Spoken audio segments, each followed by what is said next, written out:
delivering smiles all around the professional careers. Reach us to reach them.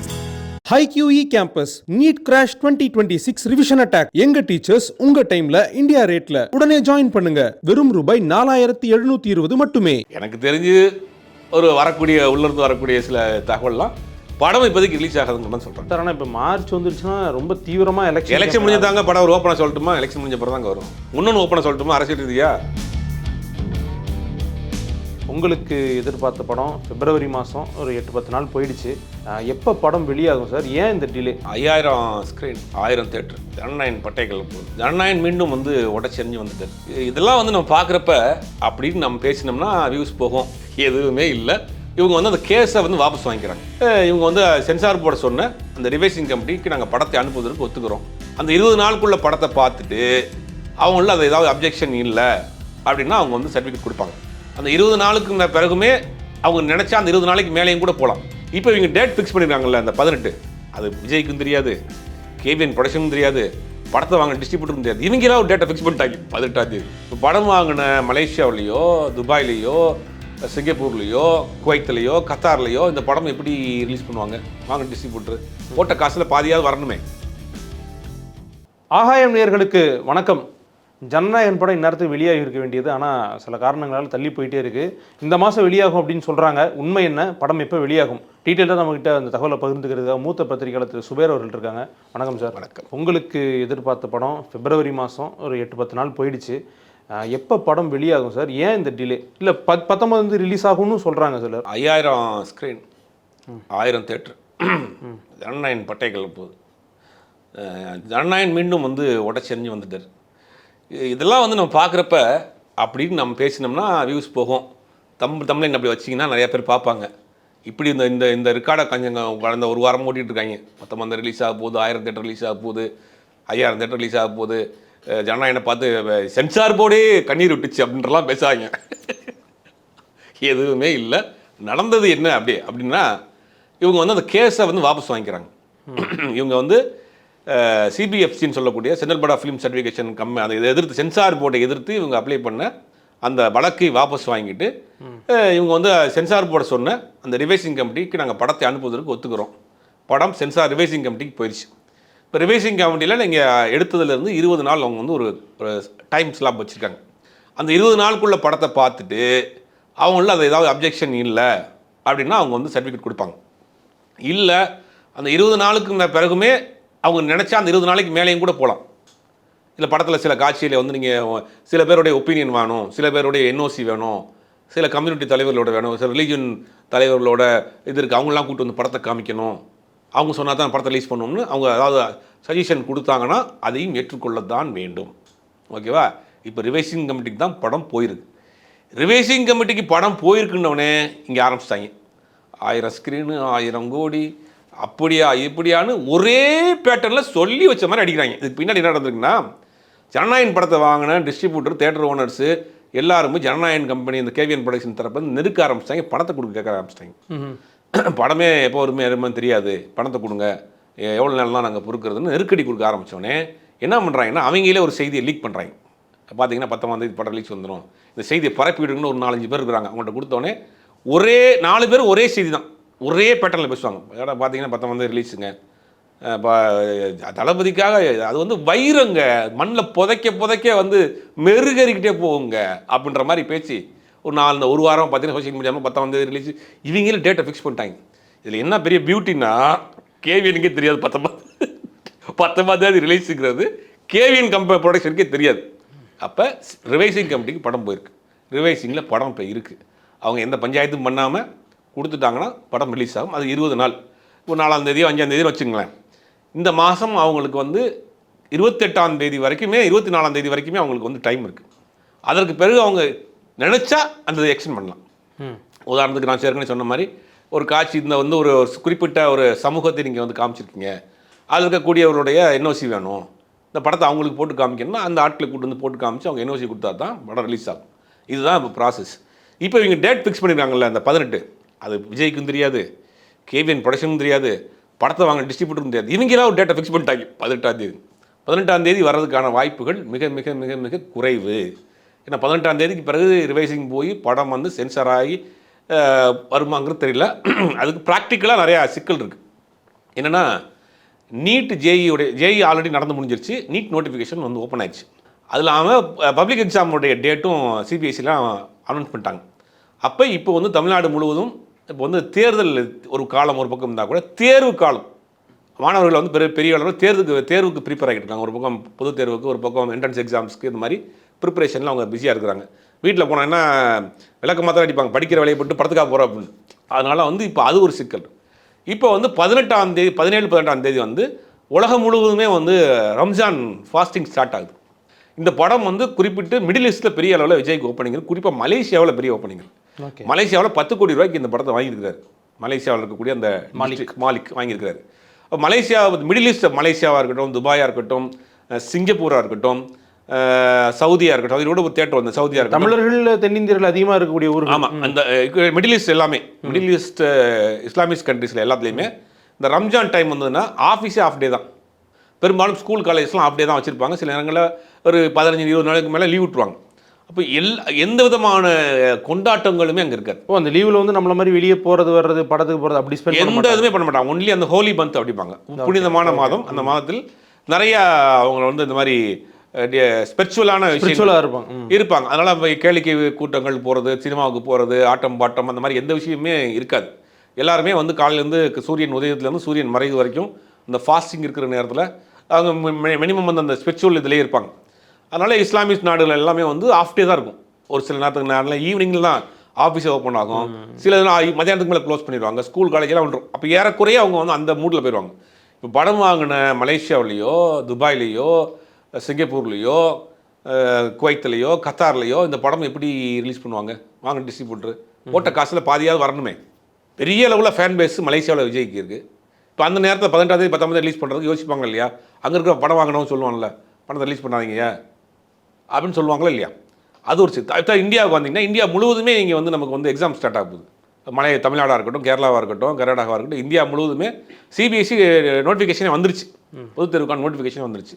இத்தனை சிக்கலுக்கு மத்தியில் இந்த படத்தை எப்படி ரிலீஸ் பண்ணுவாங்க சார்? இப்போ நீங்கள் சொன்னது வந்து ஓவர்சீஸில் சொன்னீங்க, மற்ற மாநிலங்கள் எல்லாமே சொன்னீங்க, இந்தியாவிலையும் சொல்கிறேன், இந்தியாவிலையும் சொன்னீங்க. ஆனால் நமக்கு வந்து ஜனநாயகம்னா மெயின் தமிழ்நாடு தான். அப்போ எலெக்ஷனுக்கு முன்னாடி ரிலீஸ் பண்ணுன்ற கவலை அவங்களுக்கு இருக்கும். இப்போ அதுக்காக வந்து எக்ஸாம் தள்ளி வச்சிடலாமா? ரிலீஸாக தள்ளி வைக்க முடியுமா அதுக்கிட்டு சொல்கிறேன். இவங்க சொல்லுவாங்க எக்ஸாம் தள்ளி வையா, இதுக்கு திமுக தான் சரி. சென்ட்ரல் கவர்மெண்ட் வந்து பழி வாங்குது பார்த்தியா, தேர்தல் தேதி தேர்வு தேதியை போட்டு எங்கள் ஜனநாயக படத்தை முடக்கிறதுக்கேவும் எலெக்ஷன் இது போட்டிருக்காங்க. இது எக்ஸாம் டேட்டை வந்து 18ஆம் தேதி தளபதி படம் வருதுன்னு தெரிஞ்சே பார்த்தீங்கன்னா எக்ஸாம் டேட் அனௌன்ஸ் பண்ணுறாங்க. 18ஆம் தேதி சொல்ல மாட்டாங்க, 18ஆம் தேதி படம் வருதுன்னு தெரிஞ்சே நீட் எக்ஸாமுக்கு அனௌன்ஸ் பண்ணியிருக்காங்க. இது வந்து முடக்கிறது இல்லையா? இதுக்கு யார் காரணம்? திமுக தான் காரணம். அப்படி இல்லாமல் சொல்லுவாங்க அவங்க எல்லாம் சொல்லுவாங்க, அதான் சொல்லுவாங்க. அப்போ என்னென்னா இத்தனை சிக்கல் இருக்குது. படம் ரிலீஸ் ஆகுது, ஜனநாயகன் படம் ரிலீஸ் ஆகுது, இத்தனை சிக்கல் இருக்குது. ஓவர்சீஸ் தரப்புல இருந்து கண்டிப்பாக இந்த படத்துக்கு டேட்டை தள்ளி வைங்க அப்படின்னு கேட்பாங்க. ரம்ஜானால தள்ளி வைங்கன்னு கேட்பாங்க. இந்தியாவில் இருக்கக்கூடிய சில டிஸ்ட்ரிபியூட்டருமே படத்தை டேட்டை தள்ளி வைங்க, எக்ஸாம் நேரமாக இருக்குது, எல்லாரும் படிக்கிற நேரமாக இருக்குது, ஸ்டூடெண்ட் தான் பெரிய அளவில் நமக்கு ஆடியன்ஸையும் அவங்களுக்கு குறைச்சி. எப்பயுமே எல்லா படத்துக்குமே வந்து ஆடியன்ஸ் வந்து 18லேருந்து 25 ஆடியன்ஸ் தான் மேஜர் ஆடியன்ஸ். அப்போ அவங்களும் வந்துடுவாங்க. அப்போ அப்படிங்கும் போது 18ஆம் தேதி முதல்ல ரிவைசிங் போய் சென்சார் கிடைக்குமாங்கிறதே கேள்வி குறிப்பேன் சார். ஆனால் இந்த ஜனநாயகன் படம் வந்து இந்த சென்சார் இஷ்யூ ஆரம்பிச்சதுலேருந்து ஒரு நல்லது நடந்திருக்கு. ரிவைசிங்க்கு எவ்வளோ நாள் வேணாலும் எடுத்துக்கலான்றது இப்போ கால அளவு வந்து அவங்க நிர்ணயம் பண்ணியிருக்காங்க. எப்பயுமே 20 நாள் தான். அப்படியா? இவங்க இந்த ஜனநாயகனுக்காக 20 நாளுங்கிறதா கிடையாது. இப்போ ரிவைசிங் 20 நாளுங்கிறது ஒரு லிமிட் தான். அதில் அவங்க வந்து எக்ஸ்டெண்ட் கூட பண்ணிக்கலாம். ஓகே, அவங்களுக்கு எந்த லாவெலாம் கிடையாது. அப்போ 20 நாளுக்கு உள்ளே தான் 20 நாளுங்கிறது ஒரு மினிமம், மேக்ஸிமம் டாட். எனக்கு தெரிஞ்சு ஒரு உள்ளிருந்து வரக்கூடிய சில தகவல்லாம் படம் இப்போதைக்கு ரிலீஸ் ஆகாதுங்க தான் சொல்கிறேன் சார். ஆனால் இப்போ மார்ச் வந்துருச்சுன்னா ரொம்ப தீவிரமாக எலெக்ஷன் முடிஞ்சதாங்க. படம் ஒரு ஓப்பனாக சொல்லட்டுமா? எலெக்ஷன் முடிஞ்ச படம் தாங்க வரும். இன்னொன்று ஓப்பனாக சொல்லட்டுமா? அரசியல் ரீதியா என்னைக்கு திமுக காங்கிரஸ் கூட்டணி கையெழுத்தாகுதோ அப்போ தான் படத்துக்கான அந்த இருக்குப்பிடி விலகும். பின்னாடி அரசியல் ரீதியான காரணங்கள் நான் சொல்கிறேன். அதாவது திமுக காங்கிரஸ் கூட்டணி உறுதி செய்யப்பட்டது, இத்தனை தொகுதியின் கையெழுத்து போட்டாங்கன்னு வச்சுங்க, ராகுல் காந்தி ஸ்டாலினும், படம் ரிலீஸ் ஆயிரும். அது வரைக்கும் இவங்க 2 பேர் பேசிகிட்டு இருக்காங்க. டீலிங்கு விடுவாங்களா? நீங்கள் வந்து நாங்களே அந்த கட்சியை தொடச்செறியணும் இந்தியா முழுவதும் நினைக்கிற நீங்கள் வந்து இல்லை அண்டர் ரீடிங் கூட்டணி போட்டுட்டு இருந்தீங்கன்னா ஆஃபர் வேறு கொடுக்குறேன், 100 சீட் தர்றேன், 2 டெப்டி சிஎம் தர்றேன். தாவேகா காங்கிரஸ் கூட்டணி தான் இதுக்கு தடையாக. தாவேகா காங்கிரஸ் கூட்டணி முடிந்து விட்டது அப்படின்னு அதிகாரப்பூர்வம் அறிவிச்சுன்னா படம் வந்து ரிலீஸ் ஆயிரும். அதுக்கு முன்னாடி 18ஆம் தேதி படம் வருவதற்கான வாய்ப்புகளே இல்லை. 100% வாய்ப்பு கிடையாது. 18ஆம் தேதிங்கிறது 100% வாய்ப்பு கிடையாது. இவங்களாம் வந்து ஊட்டிட்டு இருக்காங்க 18ஆம் தேதி வருது, அந்த அதில் அப்போ வருது இப்போ வருது அப்படிலாம் கிடையாது. இப்போதைக்கு நடந்துருக்க ஒரே ஒரு சம்பவம் நடந்துச்சு, அதை வச்சு எல்லாம் திரைக்கதை எழுதிட்டாங்க. 18ஆம் தேதி ரிவைசிங் கமிட்டிக்கு போகிறதுக்கு ஒத்துக்கிட்டாங்க, ரிவைசிங் அனுப்பிச்சிட்டாங்க, வழக்கை வாபஸ் வாங்கிட்டாங்க. இதுதான் நடந்திருக்கு. ஒன்றும் ரிவைசிங் என்ன நடக்குதுங்கிறது யாருக்குமே தெரியாது. ரிவைசிங் கமிட்டி மெம்பர்ஸ் படம் பார்த்துட்டாங்களா, சேர்மன் படம் பார்த்துட்டாங்களா, ரிவைசிங் கமிட்டியில் இருக்கக்கூடியவங்க அப்ஜெக்ஷன் யாருக்கு சொன்னாங்களா, அவங்க படம் பார்த்துட்டாங்களா, இதெல்லாம் இருக்குது. இப்போ ஆல்ரெடி இவங்க போட்டிருக்க கேஸை வாபஸ் வாங்கணும். சென்சார் போர்டு சுப்ரீம் கோர்ட்டில் கேள்விட்டு ஒன்று போட்டிருக்காங்க, அதை வாபஸ் வாங்கணும். இவ்வளோ இருக்குல்ல, உடனே 18ஆம் தேதிக்குள்ளே எப்படி நீங்கள் டேட் ஃபிக்ஸ் பண்ணீங்க? இதுவே கூட படத்துக்கு ஒரு சிக்கலாக வந்துரு. ஏற்கனவே சென்சார் தான் கேட்குது, டேட் ஃபிக்ஸ் பண்ணிட்டு வராதிங்கன்னு. இவங்க சும்மா இருக்க மாட்டாமல் இவங்கள டேட்டா ஃபிக்ஸ் பண்ணி விட்டு மேலும் மேலும் இந்த படத்துக்கு சிக்கல் எழுதி விட்டுருவாங்க போல. இதெல்லாம் இவ்வளோ சிக்கல் இருக்குது. அரசியல் ரீதியாக நான் சொன்ன சிக்கல்லாம் இருக்குது, ப்ராக்டிக்கலாக இவ்வளோ சிக்கல் இருக்குது, டிஸ்ட்ரிபியூட் சைட்லேருந்து இவ்வளோ சிக்கல் இருக்குது. இதெல்லாம் தாண்டி படம் வருவதற்கான வாய்ப்புகள் மிக மிக குறைவு. எனக்கு தெரிஞ்சு படம் தேர்தல் முடிஞ்ச பிறகு தான் வரும்னு நினைக்கிறேன். ஆனால் அதுக்குள்ளேயும் அந்த ரசிகர்களை உற்சாகப்படுத்துறதுக்காக வியூஸுக்காகவும் இந்த மாதிரி தமிழ்நாடு போட்டு வண்டி ஓட்டிகிட்டு இருக்கிறாங்க. யதார்த்தம் இதுதான். அதை மீறி உண்மையிலேயே திமுக காங்கிரஸ் கூட்டணி முடிவாகி போச்சுன்னா அப்படி இருந்தாலுமே 18ஆம் தேதி வரதுக்கு வாய்ப்பு இல்லை சார். இப்போ வந்து திரு விஜய் அவர்கள் பேசும்போது நம்ம தனியாக நிற்க போகிறோன்ற மாதிரி சொல்லிட்டாரு. அண்ட் இங்கேயும் முன்னாடி தான் சலசலப்புகள் குறைஞ்சிருச்சு. ஆப்வியஸாக தெரியுது திமுக காங்கிரஸ் தான் சந்திக்க போகிறாங்கன்ட்டு. இந்த சூழல்லையுமா சார் படம் வந்து அரசியல் ரீதியாக இப்போ வரைக்கும் திமுக தாவேக பேசிக்கிட்டு தான் இருக்காங்க. இப்போ வரைக்கும் பேசிகிட்டு இருக்காங்க. கேசி வேணுகோபால் முதல்ல வந்து தமிழ்நாடு தரப்புலேருந்து மட்டும்தான் பேசிகிட்டு இருந்தாங்க. திமுக தாவேகாவா காங்கிரஸ் தாவேகா? காங்கிரஸ் தாவேகா. ராகுல் காந்தியிடம் கொஞ்சம் கொஞ்சமாக அவரை மனதை கரைய வைக்கக்கூடிய வேலையை சில காங்கிரஸார் செஞ்சுட்டு இருக்காங்க. கேரளாவிலேருந்து தமிழ்நாட்டுக்கு மேலிட பார்வையாளரை போட்ட கேசி வேணுகோபால் 2 முறை கேன்சல் பண்ணியிருக்காரு தமிழ்நாட்டுக்கு வர்றதை. அவர் டிவிக்கு பக்கம் போகணும்னு அவரும் ஃபோர்ஸ் பண்ணிகிட்டு இருக்காரு ராகுல் காந்திகிட்ட. அவங்களும் ராகுல் காந்தி ஒரு ஆஸ்பிரேஷன் மைண்டில் இருக்கிறாரு. இது ஒரு குழப்பம் போயிட்டுருக்கு. இவங்க வந்தாலும் வந்துருங்கன்றாங்க. இந்த மாதிரியான நெருக்கடி போயிட்டுருக்கு. அப்போ அதை முடிவு பண்ணது தான் வரும். அரசியல் ரீதியாக இந்த பக்கம் ஒரு சிக்கல் இருக்குது, ப்ராக்டிக்கலாக இந்த பக்கம் சிக்கல் இருக்குது, சென்சார் போர்டில் இவ்வளோ ப்ரொசீஜர் இருக்குது, இதெல்லாம் முடிஞ்சு வரும். அப்படிங்கும்போது ஒருவேளை 20ஆம் தேதி 28ஆம் தேதி இல்லாட்டா நெக்ஸ்ட் மந்த் ஃபஸ்ட் வீக்கில் அந்த மாதிரி கூட வர்றதுக்கு வாய்ப்பு இருக்குது. இந்த 18ஆம் தேதி நம்பர் இருக்கு இல்லையா, அதுக்கான வாய்ப்புகள் 100% இருக்காது. நம்ம சினிமா சார்ந்து பேசுகிறோம், ரொம்ப அரசியலாக பேச வேணாம். ஆனால் இந்த கேள்வியை நான் கேட்டுறேன் சார். என்னென்னா, இப்போ காங்கிரஸ்க்கு தாவேக்கா வலு சேர்க்கும், அதனால் கூட்டணிக்கு போகாதீங்க நெருக்கடி கொடுக்குறாங்கன்னா, திமுகவோட காங்கிரஸ் நிற்கிறது வந்து அவங்களுக்கு பிரச்சனை இல்லையா? அவங்க தான் ஒரு 10 MP ஜெயிச்சு கொடுத்துருக்காங்க. இல்லை, அவங்க என்னன்னா தனித்து விடப்பட்ட காங்கிரஸ் அப்படிங்கிற நிலைமைக்கு வரணும்னு முடிவு பண்ணுறாங்க. திமுக காங்கிரஸ் கூட்டணிங்கிறது ஸ்ட்ராங்காக இருக்குது, ஆல்ரெடி இருக்குது. இப்போ 100 சீட்டு வாங்கி இப்போ காங்கிரஸுக்குன்னு ஒரு பெர்சன்டேஜ், ஒரு 3%, 4% ஒரு கணக்கு சொல்கிறாங்க இல்லையா, அந்த கணக்கு இருக்குது. இப்போ தனித்து நிற்கிறப்ப, விஜயோடு நிற்கிறப்ப, ஒரு 100 தொகுதியில் வாங்கி நிற்கிறப்ப அது பெர்சன்டேஜ் கூடும். அப்போ இந்த 100 தொகுதியிலையும் காங்கிரஸினுடைய சின்னம் போய் சேரும். அப்போ ஒரு ரீசர்க்கிள் பண்ண மாதிரி அந்த கட்சிக்கு வரும். அப்போ பார்த்தீங்கன்னா நாங்கள் தமிழ்நாட்டில் 4% இந்த கட்சி இன்றைக்கி 8% வாங்கியிருக்கிறோம், 7% வாங்கியிருக்கிறோம், 6% வாங்கியிருக்கோங்கிற அந்த கட்சியே அடிமட்டத்தை வந்து அடுத்த கடத்து கொண்டு போகிறதுக்கு பார்க்குறாங்க. அந்த மாதிரி ஒரு நிலைமைக்கு வந்துடக்கூடாது. ஒருவேளை தாவேக காங்கிரஸ் அலையன்ஸ் வந்தப்போ 2 பேர் பலமான கூட்டணி ஆச்சுன்னா இன்னும் சில கட்சியில் வர்றது கூட வாய்ப்புகள் இருக்குது. அந்த மாதிரியான சூழ்நிலை உருவாயிடக்கூடாது. அது வந்து பெரிய அளவில் அதிமுக பிஜேபி கூட்டணிக்கு பாதிப்பு. இப்போயே அதிமுக கூட்டணி பல இடங்களில் 3வது இடத்துல இருக்கின்றாங்க வரக்கூடிய கருத்து கணிப்புகள். அது ஒன்றும் பின்னடைவாக போயிடும். அப்போ அதை செஞ்சிடக்கூடாதுன்னு ஒரு பிளான் ஒன்று பண்ணுறாங்க. அப்போ இது வந்து அரசியல் ரீதியாகவும் சில புஷ் இருக்குது, ப்ராக்டிக்கலாகவும் சில சிக்கல் இருக்குது. இதெல்லாம் தாண்டி தான் வரணும் சார். இப்போ இந்த ஜனநாயகன் படத்தில் வந்து இன்வெஸ்ட் பண்ணவங்க, குறிப்பாக சொல்லணும்னா வந்து டிஸ்ட்ரிபியூட்டரோ இல்லை அடுத்த நிலையில் ஓவர்சீஸில் வாங்கினவங்களோ, அவங்க வந்து என்ன சொல்கிறாங்க? ஓடிடி பிளாட்ஃபார்ம் வந்து ஒரு பிரச்சனை கொடுக்குறதா நியூஸ் வந்துச்சு. இப்போ அமைதி ஆகிட்டாங்களா அவங்க? இப்போ செய்தி வந்துச்சு 4 நாளாக. இதுதான் இப்போ 4 நாளாக ஊற்றிட்டு இருக்காங்க. இல்லை 18ஆம் தேதி 1000 ஸ்க்ரீனு, 1000 கோடி, 150 கோடி அட்வான்ஸ் புக்கிங்கு ஓப்பன் ஆயிடுச்சு, இதெல்லாம் ஓடிட்டு இருக்குல்ல. இதெல்லாம் வந்து இந்த பிரச்சனையை சால்வ் பண்ணுறது தான் இந்த செய்தி. இல்லை, இதெல்லாம் வந்து கார்பரேட் சீரியஸாக எடுத்துப்பாங்களா ஓடிடியில்? இல்லை, இவங்க ஒரு நரேஷன் செட் பண்ணுறாங்க. சினிமா செய்திகளை மட்டும் இது ஒரு பெரிய ஒரு மோனோபொலி இப்போ நியூஸ் ஒன்று ஓடிட்டு இருக்கு. ஒருத்தவங்க தான் செய்திகளை பரப்புகிறாங்க, அதை கேரி பண்ணி சில பேர் அப்படி சொல்கிறாங்க. இப்போ அதை என்ன பண்ணுறாங்கன்னா ஒரு நரேஷன் செட் பண்ணுறாங்க. சில டிஸ்ட்ரிபியூட்டருக்கோ வெளிநாட்டில் இருக்கக்கூடிய படத்தை வாங்கியவர்களுக்கு ஒரு செய்தி பரவலாக போகிறப்போ, ஓஹோ ஏதோ நடந்துட்டு இருக்குப்பா, ஒரு வாரம் தான், இவ்வளோ நாள் வெயிட் பண்ணிட்டோம், ஒரு வாரம் வெயிட் பண்ணுவோம் அப்படிங்கிற மாதிரி நெருக்கடிகளை சமாளிப்பதற்கு, நெருக்கடிகளை ஆறப்படுவதற்கு இந்த செய்திகள் அப்படியே அவங்க தரப்புலேருந்து அப்படி கசிய விடுறாங்க. இதுதான் நடக்க போகுது. ஆனால் ஒரு வேலை நடந்திருக்கு. ரிவைசிங்க்கு இவங்க இறங்கி போயிருக்கிறாங்க. இதை தான் நம்ம சொன்னோம், நீங்கள் முதலே ரிவைசிங்கு போய் வாங்கியிருந்தேன்னா படம் 9 ரிலீஸ் ஆயிருக்குமே, இந்த பருத்தி மூட்டை குடவுலேயே இருந்துருக்கலாமேடா, அதுக்கு தானே கேட்க வேண்டியதாக இருக்குது. உங்களுக்கு அனுபவம் இல்லை, எதுக்கு எடுத்தாலும் உடனே கோர்ட்டுக்கு போகிறீங்க. அனுபவம் வாய்ந்த ஆட்கள் இல்லை. இதை தான் வந்து விஜயோட கூட இருந்த பல ஆட்கள் சொல்கிறாங்க, இந்த நாங்கள்லாம் கூட இருந்தால் அந்த படத்தை விட்டுருப்போமாங்க அப்படின்னு கேட்குறாங்க. விஜயோட நீண்ட நாட்களாக கூட இருந்தவங்க சில பேர் நமக்கு தெரிஞ்சவங்க அவங்கள்ட்ட பேசிகிட்டு இருக்க சொல்கிறாங்க, ஏங்க இதெல்லாம் ஒரு சின்ன மேட்டருங்க, சென்சார்லாம் எவ்வளோ பிரச்சனை வந்துட்டு நாங்கள் சமாளிச்சிருக்கோம், எத்தனை படத்தை நான் சென்சார் வாங்கியிருக்கோம், எப்படி வாங்கணும் எந்த ரூட்டில் போகணும் எங்களுக்கு தெரியாதா, நாங்கள் வாங்கியிருக்க மாட்டோமா. விஜய் கூட அனுபவம் வாய்ந்த சினிமாவிலே அனுபவம் வாய்ந்த ஆட்கள் கிடையாதுங்கன்றாங்க. விஜயும் இந்த படத்தில் silent of the one of the producer தான், ஜெகதீஷ் தான் ப்ரொடியூசர்னா விஜய் தான் ஒன் ஆஃப் த ப்ரொடியூசர் மாதிரி. அப்போ அவருடைய சினிமா சம்மந்தப்பட்ட பிரச்சனையை அவரால் ஃபேஸ் பண்ண முடியலையே. இப்போ 4ஆம் தேதி உங்களை கூப்பிட்டு வந்து சரி ரிவைசிங் போகிறீங்களா, ஓகே ரிவைசிங் கமிட்டி சேர்மன் யார், அவங்கள போய் பார்க்குறோம், மெம்பர்ஸ் யார் பார்க்குறோம், சார் இந்த மாதிரி ரிலீஸ் பண்ணிட்டோம், நீங்கள் என்னென்ன சொல்கிறீங்களோ பண்ணுறோம், நீங்கள் டக்குன்னு வந்து முடிச்சு கொடுங்க, நாங்கள் வந்து பண்ணுறோம் அப்படின்னு உடனே உங்கள் கோர்ட்டுக்கு போகிறாங்க. கோர்ட்டுக்கு போகிறீங்கன்னா ரெண்டும் வேறு பாடிங்கிறது உங்களுக்கு புரியலையே உங்களுக்கு. ஜுடிஷியல் பாடி ஒரு அட்டானமஸ் பாடி, சென்சார் போர்டு அட்டானமஸ் பாடி, இவங்க எப்படி உங்களுக்கு உத்தரவு போட முடியும்?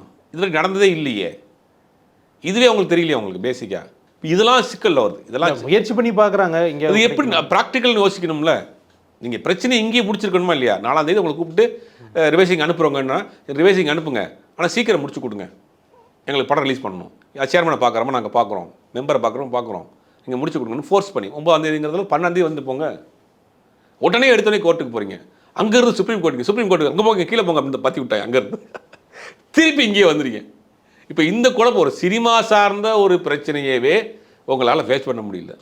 இன்றைக்கி தமிழ்நாட்டை 8 கோடி மக்களுடைய பிரச்சனையை ஃபேஸ் பண்ண போகிறோம். இதுக்கு ஒன்றும் பேசலை அவர், அது வேறு விஷயம். அது பேச நம்ம ஃபுல்லாக அரசியலாகவே போயிருந்து வச்சுக்கோங்களேன், அதுவே பேச முடியல. அப்போ இந்த இப்போங்கிறது 18ஆம் தேதிங்கிறது வாய்ப்பு இல்லை. ஒருவேளை இந்த மாத கடைசிலையோ நெக்ஸ்ட் மந்த்லேயோ கூட பிரச்சனை முடிஞ்சால் வரதுக்கு வாய்ப்பு இருக்குது. ஓகே சார், என்ன நடக்குது அப்படின்றத பொறுத்து வந்து பார்ப்போம். இந்த தகவல்கள் பகிர்ந்துக்கிட்டதுக்கு ரொம்ப நன்றி sir. Delivering smiles all around, the professional careers. Reach us to reach them. HiQE Campus Neat Crash 2026 Revision Attack. எங்க டீச்சர்ஸ் உங்க டைம்ல இந்தியா ரேட்ல உடனே ஜாயின் பண்ணுங்க. வெறும் ரூபாய் 4720 மட்டுமே.